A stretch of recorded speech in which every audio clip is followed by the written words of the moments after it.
Hello Arjun sir, good morning. Good morning. Car ready చేసి ఉదయమే ఆఫీస్కి తీసుకొచ్చి పెట్టాను సార్. అదంతా ఓకే చిన్న బ్రో. కార్లో ఒక చిన్న గిఫ్ట్ ఉందంట, అది మీరేమైనా చూసి తీసి పెట్టారా? లేదు సార్, అలా కార్లో ఏ గిఫ్ట్ లేదే. అది అర్జున్, ఇలా నేను మాట్లాడతాను. హలో చిన్న, చెప్పండి సార్. ఒక పింక్ కలర్ లో ఉన్న ఒక గిఫ్ట్ బాక్స్ కార్లో ఉండాలి చిన్న. నేను అలాంటిది ఏం చూడలేదు సార్. కొంచెం ఆలోచించి చూడు. మీ కుర్రాళ్ళు ఏమైనా చూసారా? అది మీ కార్ కదా సార్, అందువల్ల కుర్రాళ్ళని ఎవరిని దగ్గరికి రానివ్వలేదు సార్. నేనే దగ్గరుండి మొత్తం రిపేర్ చేశాను సార్. లేదు చిన్న, ఒక గిఫ్ట్ పార్సెల్ కార్లో ఉంది, అది ఫ్రంట్ సీట్ లో పెట్టాను. అనే నాకు ఇవ్వు. హలో చిన్న బ్రో, నేను దాన్ని వెనక సీట్ లో పెట్టాను. నిజంగా వెనక సీట్లు ఏం లేవు సార్, ఉంటే నేనే తీసి దాచేవాడిగా సార్. కార్లో వస్తువులు ఎవరిని నేను ఎప్పుడు ఎవరిని ముట్టుకోనివ్వను సార్. అది చాలా ముఖ్యమైన గిఫ్ట్ చిన్న. సార్ ఎందుకైనా నేను ఒక్కసారి కుర్రాళ్ళని అడిగి చూస్తాను, వాళ్ళు ఏమైనా తీసి పెట్టారేమో అడుగుతాను సార్. కొంచెం టైం ఇవ్వండి సార్. ఓకే చిన్న. Okay sir.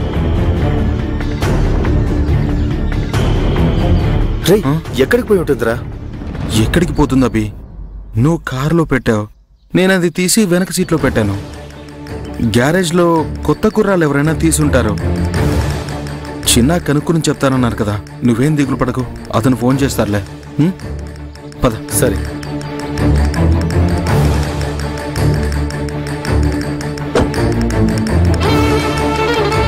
అప్పుడే గిఫ్ట్ తెరిచి చూసుండాల్సిందే. చూశానని చెప్తే సత్య కన్విన్స్ అవ్వలేదు. అందులో అలా ఏముండుంటుంది? సత్య మళ్ళీ అడిగితే ఏం చెప్పాలి?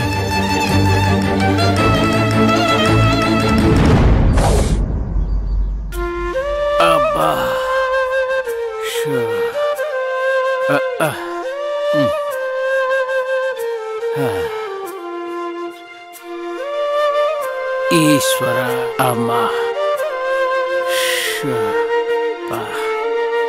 అయ్యా, అందరూ గుడికి వెళ్ళారయ్యా, నేను మార్కెట్ వెళ్ళొస్తానయ్యా. సరేమ్మా. పరిమళ, చెప్పండి అయ్యా. నిన్ను ఏదో అడగాలనుకున్నాను. నీ పిల్లోడికి స్కూల్ ఫీజు కట్టాలని నన్ను డబ్బులు అడిగావు కదా, నేను ఇచ్చాను. ఆ డబ్బులు నువ్వు కట్టేశావమ్మా? కట్టేశానయ్యా. ఆ రసీదు ఎక్కడా? తప్పుగా అనుకోకమ్మా, అకౌంటెంట్ అడుగుతారు కదమ్మా, అతనికి ఇవ్వాలి, అందుకే అడిగాను. అయ్యయ్యో, ఏంటయ్యా, ఆ రోజు తీసుకొచ్చి దేవి పాపకి ఇచ్చేశానయ్యా. మీకు ఇస్తానని కూడా చెప్పారే. దేవికిచ్చావా? తనకున్న పనుల్లో ఎక్కడైనా పెట్టి మర్చిపోయి ఉంటుంది.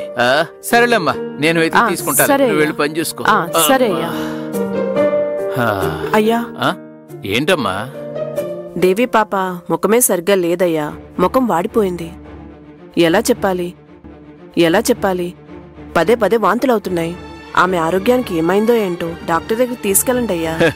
నేను తీసుకెళ్తానని ఎప్పుడో చెప్పానమ్మా. ఎప్పుడు డాక్టర్ దగ్గరికి వెళదామని చెప్పినా, నాన్న ఇప్పుడొద్దు, తర్వాత చూసుకుందాం అని నాకు ఏదో కారణం చెప్పి తప్పించుకుంటూనే ఉంది. సరే, ఈసారి అయితే వదిలిపెట్టను. ఖచ్చితంగా తనని డాక్టర్ దగ్గరికి తీసుకువెళ్లే తీరుతాను. సరే అమ్మా, నేను లోపలికి వెళ్ళి రసీదు ఎత్తుతాను, నువ్వు వెళ్తా.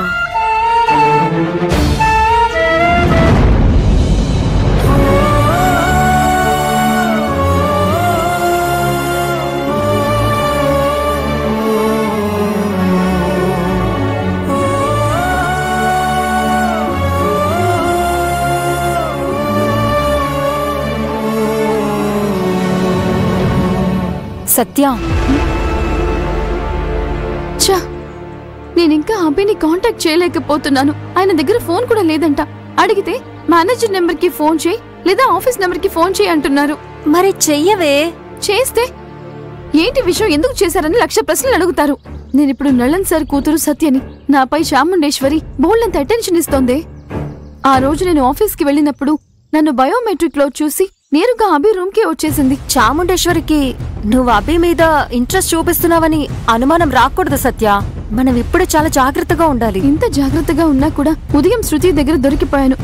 అది చూసిన చూపుందే, అసలు నాతో ఏం చెప్పిందో తెలుసా? అభి బావతో మీరు ఒంటరిగా మాట్లాడడానికి ఏముంటుంది, కావాలంటే చాముండేశ్వరి అత్తకి ఫోన్ చేయండి అని అంటోంది.